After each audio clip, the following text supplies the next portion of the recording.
एक बार की बात है। राधा नाम की एक लड़की अपने पिता के साथ रहा करती थी। उसकी माँ बचपन में ही गुजर गई थी। वो अपने घर का काम करती, फिर कॉलेज जाया करती थी। कॉलेज जाते समय वो हर रोज एक जगह पक्षियों को दाना डाला करती थी।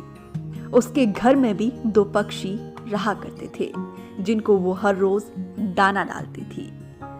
एक दिन उसको पक्षियों को दाना डालते हुए जमींदार के बेटे ने देख लिया।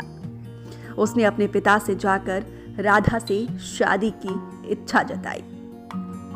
जमींदार ने राधा के पिता से बात करके अपने बेटे की शादी राधा से करा दी। राधा अपने साथ घर के पिंजरे के दोनों पक्षियों को लेकर ससुराल आ गई।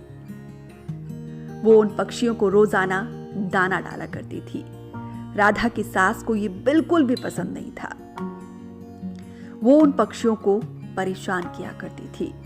वो उनका दाना पानी जमीन पर फेंक दिया करती थी। एक दिन राधा की सास ने पक्षियों का पिंजरा ही जमीन पर फेंक दिया। उसे ये करते हुए राधा ने देख लिया। राधा ने मना किया तो सास ने राधा को ही डांट दिया।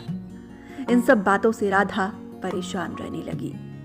एक दिन राधा के पति ने परेशानी का कारण पूछा तो उसने सारी बातें बता दी।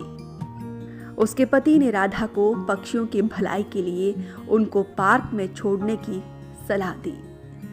अपने पति के कहने पर राधा ने उन दोनों पक्षियों को बाकी के पक्षियों के साथ पार्क में ही छोड़ दिया। वो उनको कभी कभी दाना देने के लिए पार्क में जाया करती थी। अब सभी पार्क के पक्षी राधा के अच्छे मित्र बन गए थे। पक्षी अब राधा के घर भी कभी कभार आने लगे थे। राधा की सास को जब ये पता चला तो वो फिर से गुस्सा हो गई।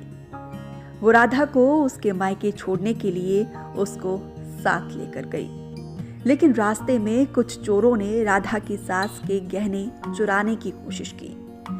तभी राधा के पक्षियों ने आकर चोरों पर हमला बोल दिया, जिससे चोर भाग गए। इसके बाद राधा और उसकी सास घर ही लौट आए। अब राधा की सास की सोच पक्षियों के प्रति बदल चुकी थी। उसने राधा से कहा कि अब हम दोनों चिड़िया को दाना देने चला करेंगे और पहले के दोनों पक्षियों को घर वापस लेकर आएंगे। ये बात सुनकर राधा बेहद खुश हो गई। इस कहानी से हमें ये सीख मिलती है कि हमें जानवरों से अच्छा व्यवहार करना चाहिए।